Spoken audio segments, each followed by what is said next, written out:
அதிமுகவை மிக கடுமையாக விமர்சனம் பண்ணாத விஜய் நேற்றைக்கு ரொம்ப மிக கடுமையாக விமர்சனம் பண்ணியிருக்காரு. பாஜகவினுடைய நேரடி அடிமையாக இருக்கு, ஊழல் செய்த அடிமைகள் அப்படின்னு ஒரு எக்ஸ்ட்ரீம்ல விஜய் விமர்சனம் பண்ணியிருக்காரு.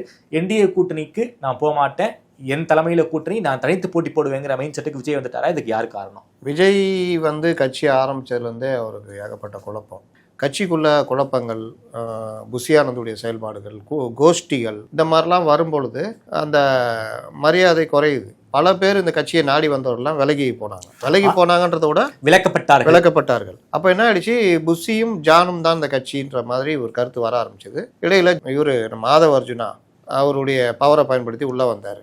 ஆனாலும் ஆதவ அர்ஜுனாவும் புஷி கீழே தான் இருக்கணுன்ற நிலைமை. இந்த கட்சி அதுக்கப்புறம் அடுத்த கட்டத்துக்கு நகரவே இல்லை. எப்போ ஒரு தடவை விஜய் வராரு, அறிக்கைகள் மற்ற விஷயங்கள் எதுவுமே இல்லை.